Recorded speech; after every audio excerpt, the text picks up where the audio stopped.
Hey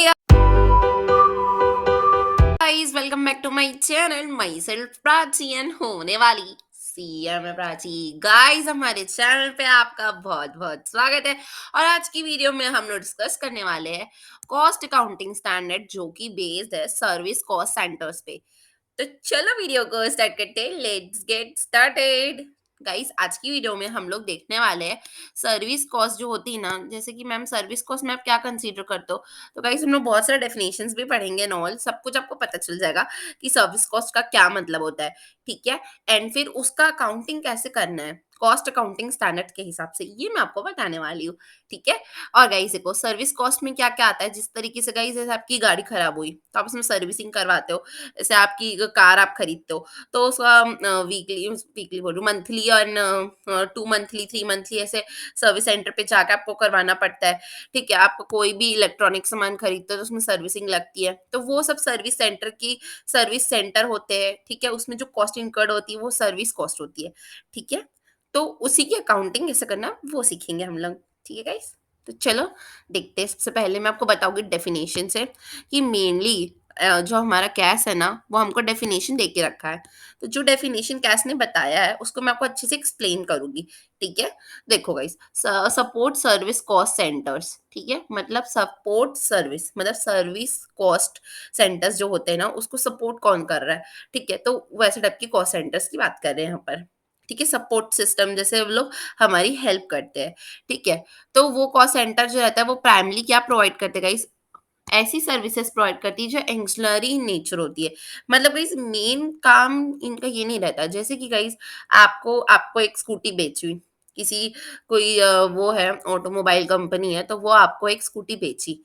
तो scooty बेचना उनका मेन काम है। Scooty is a product and they are selling a product. तो product selling is the main work.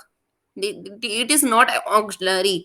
ठीक है। But when they are providing you after sale services, जब भी आपकी गाड़ी खराब होगी आप खड़ा कर दोगे ले जाके उनके यहाँ पे, वो लोग ठीक करके देंगे। तो वो क्या करे, वो लोग एक्शनरी सर्विसेज दे रहे हैं। वो ऐसी सर्विसेज दे रहे हैं जो कि प्राइमरी उनका मेन काम नहीं है, बट वो अपना मेन काम करने के लिए इस काम को भी करते हैं। अगर गाइस आप सोचो कि आपको बोलेंगे कि कोई सर्विसिंग नहीं देंगे हम, आप गाड़ी ले जाओ बस हमारी कोई जिम्मेदारी नहीं है, तो आप क्या गाड़ी खरीदोगे, आप किसी और से खरीद लोगे। सारी कंपनीज सर्विसेज देती है, आफ्टर सेल सर्विसेज देती है, सर्विसिंग सर्विसेज देती है। कोई भी प्रॉब्लम आने से गाड़ी में उन लोग ठीक करके देते हैं। तो आप ऐसी जगह से गाड़ी क्यों खरीदोगे जो कोई सर्विसेज नहीं देगा। ठीक है। इसलिए उन लोग को देना पड़ता है।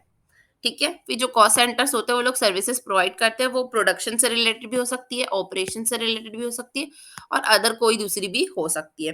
ठीक है। और but not engage in manufacturing process और operations in service cost centers. But guys इनमें ना क्या इंक्लूड नहीं होता है, उन लोग एकदम ध्यान रखते हैं ये कि उनकी जो भी सर्विसेज है वो की मैन्युफैक्चरिंग प्रोसेस से रिलेटेड नहीं रहती है। क्योंकि आप सोचो ना गाइस, आप एकदम दिमाग लगा के सोचो, मैन्युफैक्चरिंग प्रोसेस से रिलेटेड क्या ही सर्विस देंगे आपको, कुछ बना के थोड़ी ना देंगे उन लोग।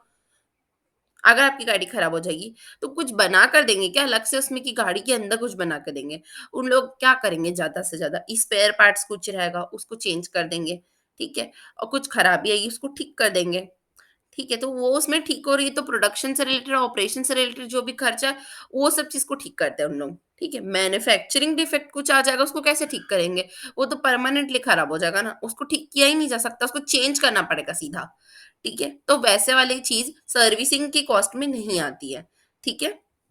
जो सर्विस कॉस्ट जो रहेगी वो रेंडर करते हैं अपन services to other cost centers units and some cases outside party. ठीक है। मतलब कैस क्या कहना चाहता है कि जो हमारी सर्विस सेंटर की कॉस्ट है ना, वो कॉस्ट जो रहेगी वो कभी कभी बाहर वालों की भी होती है। जैसे कि एग्जांपल होगा कि समझ लो कि आपके यहाँ पे इंजीनियरिंग डिपार्टमेंट नहीं है या आज बंदा नहीं आया तो आप बाहर से करवा दिए ठीक। आपका पंचर ठीक नहीं हो पा रहा है तो आप बाहर से पंचर ठीक करवा दिए। तो ये सारी सर्विसेज थोड़ी बहुत जो अपन बाहर से भी करवा सकते हैं, ये कह रहा है। ठीक है। देन अपन आगे बढ़ते हैं। ये एग्जांपल्स दिया गया, सब खुद से रीड कर लीजिएगा। ठीक है। डेफिनेशंस मैंने आपको एक्सप्लेन कर दिया है, याद करने की ज़रूरत नहीं है। एग्जाम में डेफिनेशन डायरेक्टली नहीं पूछता है।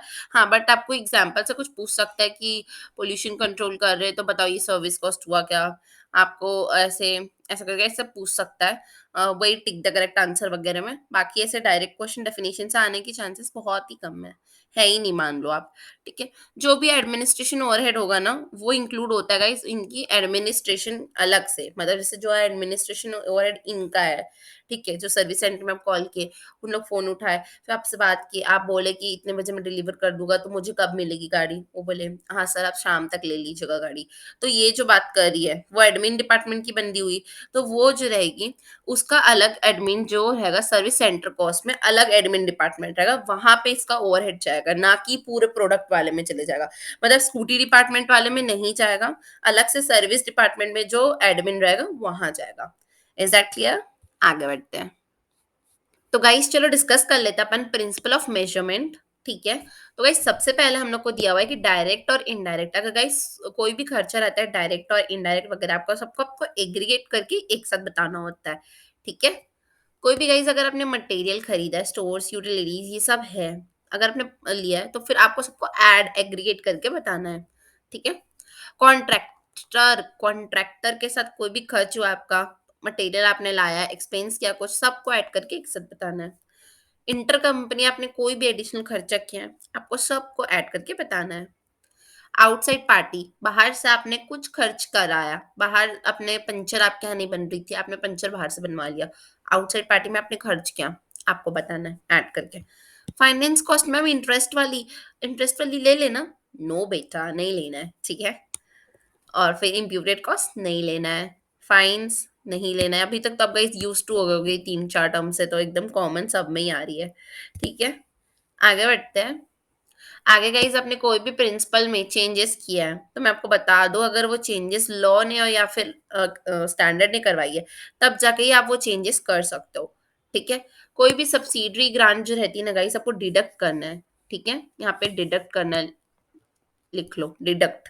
आपको माइनस करना है कोई भी सब्सिडी ग्रांट आती तो आपकी, जैसे कि रिपेयर्स आपने कराया 1000 का और आपको 100 रुपए का वापस मिल गया, तो टोटल आपका 900 हुआ, तो आपको ये बताना है। ठीक है। उसके बाद मेजर और बहुत बड़ा खर्च किया गाइस, आपने बहुत बड़ा मेजर चेंज करवाया है, तो गाइस वो जो मेजर चेंज है, आप सोचो ना, वो कम से कम 10 साल के लिए रहेगा। तो क्यों ना इस जो 10,000 का खर्चा आपको लगा है, इतना बड़ा, ठीक है, उस खर्च को आपको 10 साल तक एमोटाइज कर देना चाहिए, तो आपको हर साल 1000 रुपीज पीएल में ले जाना पड़ेगा। ठीक है। क्यों करते हैं एमोटाइज? क्योंकि गाइज हमारा साल साल साल 10 साल तक यूज करोगे वो चीज को, तो 10 साल तक आप उसको ले जाओ ना, खर्चा को पीएल में एक साथ ले जाओ, कि उस साल का क्यों प्रॉफिट को कम कर रहे हो। ठीक है। उसके बाद कोई भी स्टैंडर्ड कॉस्ट में होता है, अगर कोई भी स्टैंडर्ड कॉस्टिंग में आप फॉलो कर रहे हो, अगर प्राइस वेरिएंस आता है, तो आपको दोनों प्राइस वेरिएंस, नॉर्मल एबनॉर्मल, सबको कंसीडर करना है। बट ध्यान रखना, अगर यूसेज वेरिएंस तो आपको सिर्फ और सिर्फ नॉर्मल वाले को लेना है, एबनॉर्मल का आपको रीजन बस देना है। ठीक है। आपको उसको लेना नहीं, रीजन देना है। तो आई होप गाइस आपको यहाँ तक समझ में आया होगा। देन प्रेजेंट कैसे करोगे, तो उसको सेपरेट कॉस्ट हेड आपको बनाना पड़ेगा। ठीक है। ऐसे वैसे प्रेजेंट नहीं कर सकते, सेपरेट आपको कॉस्ट हेड बनाना पड़ता है, उस पर ही प्रेजेंट करोगे। देन डिस्क्लोज क्या करेंगे मैम, डिस्क्लोज क्या करेंगे, तो गाइस डिस्क्लोज वही करना जो हर कैसे करता हो, कोई नई बात नहीं है। ठीक है। कुछ भी नया नहीं है। आप कैसे डिस्ट्रीब्यूट किए अपने कॉस्ट को आपको बताना पड़ेगा, मैम मैंने ऐसे किया डिस्ट्रीब्यूट, मैंने ओवरहेड मान लिया, मैंने डायरेक्ट मान लिया, मैंने इनडायरेक्ट मान लिया, जो भी माने हो बताओ हमें। ठीक है।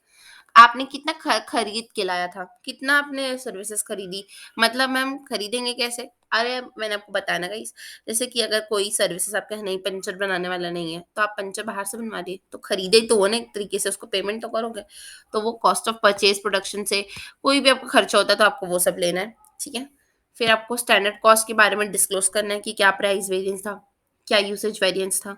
ठीक है। आपके पहचान रिलेटिव, आपके प्यारे प्यारे, जो मुझे बिल्कुल पसंद नहीं है, उन लोग से अगर आप कुछ भी इंकर्ट करो, तो वो सब भी आपको, कोई भी डीलिंग कॉन्ट्रैक्ट कुछ भी होता है तो वो सबको बताना है। ठीक है। फॉरेन एक्सचेंज से कुछ भी डील करोगे, आके हमें बताओ, प्लीज बता दो। ठीक है। आपको गवर्नमेंट, हमारी प्यारी गवर्नमेंट ने ग्रांट दिया है, प्लीज आप बताओ ना कितना ग्रांट मिला है, बता दो ना। ठीक है। उसके क्रेडिट रिकवरीज कुछ मिल रही है। ठीक है। कोई एबनॉर्मल कॉस्ट है वो एक्सक्लूड करना है आपको सर्विस कॉस्ट से। ठीक है। एबनॉर्मल कॉस्ट को एक्सक्लूड करते हैं सर्विस कॉस्ट से, याद रखना। ठीक है। वो आपको बताना है यहाँ पर। और पेनल्टी डैमेजेस जो भी आपने कॉस्ट से माइनस किया है, अच्छा तो आपने कॉस्ट से माइनस किया है, बताओ ना, बताओ, बता क्यों नहीं रहे हो? ठीक है। तो इसी के साथ गाइस ये वीडियो यहीं पे खत्म होती है। आई होप आपको वीडियो अच्छी लगी होगी। अगर वीडियो अच्छी लगती है तो प्लीज लाइक कीजिए, बहुत अच्छी लगती है तो प्लीज सब्सक्राइब कीजिए, और अपने फ्रेंड्स के साथ तो वैसे भी शेयर करना है। वैसे भी गाइस कॉस्ट मैनेजमेंट ऑडिट जो इतना प्यारा सब्जेक्ट है उसकी फुल फ्लेजेड क्लासेस यूट्यूब में अवेलेबल है। अगर आपने अभी तक नहीं देखी तो गाइस क्या कर रहे हो, जाके देखो। Thank you so much for watching this video. Bye guys.